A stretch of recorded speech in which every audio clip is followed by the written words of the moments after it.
Hello and welcome to night number 9 of History Bedtime Stories in bed, live in our pajamas. I want to talk to you about the only existing subaqueous international automobile crossing in the world.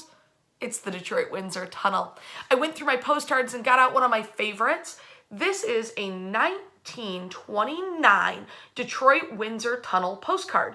You'll notice right over here, there's a little line painted on the tile that marks the border crossing between Windsor and Detroit. And this tunnel today sees 12,000 cars on average every single day.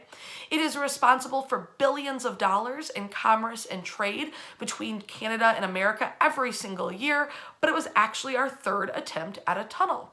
The very first one was in 1871. It starts on the American side and it makes it 135 feet out into the river before sandhogs and muckers, which were the names for the workers digging out the riverbed, reach a gaseous sub-earth bubble. Now this bubble makes them really sick with carbon monoxide poisoning. And that poisoning puts some of the men in the hospital, but absolutely none of them show up to work the next day. And the project has to be forgotten, abandoned, left. In 1878, there's an attempt to put a tunnel from Gros Isle, which is an island in the Detroit River, over to Canada. That one is abandoned as well, but because they hit limestone, and limestone is way too expensive to excavate, way too difficult, and they walk away from the project. In 1891, the Grand Trunk Railway Tunnel is completed in Port Huron. It goes under the St. Clair River. Ignore that, under the St. Clair River. Now, when this one's completed, it terrifies Detroit businessmen. This scares the bejesus out of them because they think that all of their revenue is going to be sent up to Port Huron, that Port Huron, having this great mode of transportation between the US and Canada, they're going to steal a lot of the shipping and freight out of Detroit, and they are terrified. So they get together and in 1906 develop the Michigan Central Railway Tunnel. This takes 4 years to complete, opening in 1910, connecting Detroit to Windsor via rail. But it doesn't solve the problem of trucks and cars. In 1919, two mayors, one from Detroit, one from Windsor. So in Detroit, we have James Cousin. Our friends to the south, Windsor, have Mayor Edward Blake Winter. And these two men proposed that we should build a tunnel for cars as a monument to World War I veterans.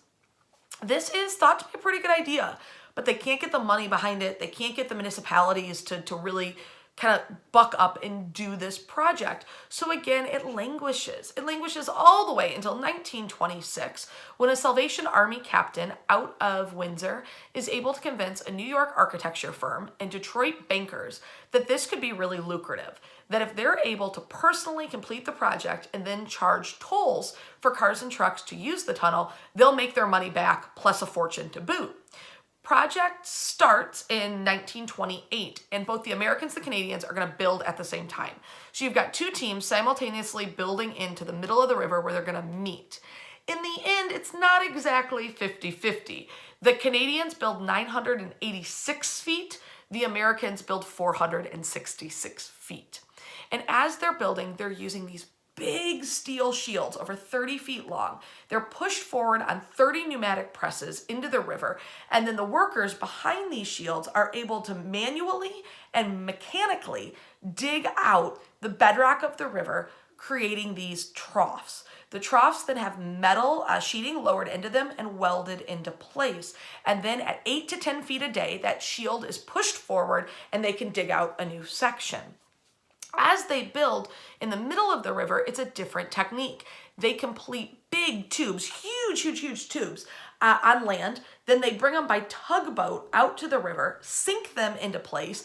Divers connect them through welding, and eventually concrete is poured on the exterior and the interior of those tubes, connected to the sheet tunnel that has been built off both shores.